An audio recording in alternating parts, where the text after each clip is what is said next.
आदिवासी विद्यार्थ्यांच्या वसतिगृह प्रवेशाबाबत शासनाचा दिलासादायक निर्णय. 30 वर्षांवरील विद्यार्थ्यांनी स्वयं योजनेचा लाभ मिळणार.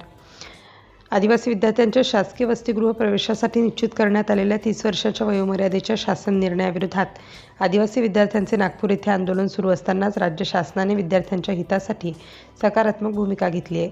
ग्रामीण व दुर्गम भागातील कोणत्याही आदिवासी विद्यार्थ्यांचे शिक्षण केवळ वसतिगृहात प्रवेश न मिळाल्यामुळे थांबू नये या उद्देशाने शासनाने 30 वर्षांपेक्षा अधिक वय असलेल्या पात्र विद्यार्थ्यांना स्वयं योजनेच्या धर्तीवर थेट आर्थिक सहाय्य उपलब्ध करून देण्याचा महत्त्वपूर्ण निर्णय घेतला आहे.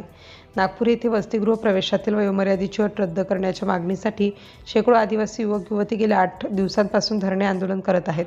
नवीन शासन निर्णयामुळे उच्च शिक्षण घेणाऱ्या विद्यार्थ्यांचे शैक्षणिक नुकसान होत असल्याची भूमिका आंदोलनकर्त्या विद्यार्थ्यांनी मांडली होती.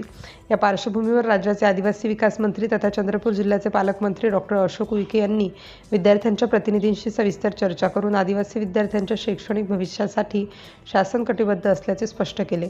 शासनाच्या 14 ऑगस्ट 2026च्या नवीन निर्णयानुसार 30 वर्षांची वयोमर्यादा ओलांडलेल्या आणि शासकीय वसतिगृहात प्रवेश न मिळू शकलेल्या पात्र विद्यार्थ्यांना आता स्वयं योजनेच्या धर्तीवर थेट आर्थिक सहाय्य दिले जाणार आहे.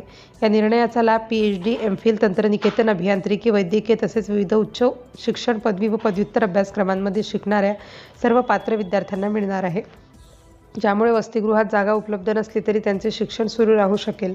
सध्या आदिवासी विकास विभागामार्फत राज्यभरात एकूण 490 शासकीय वसतिगृहे चालवली जात असून त्यामध्ये दरवर्षी सुमारे 58,000 ते 60,000 विद्यार्थी राहून शिक्षण घेत आहेत.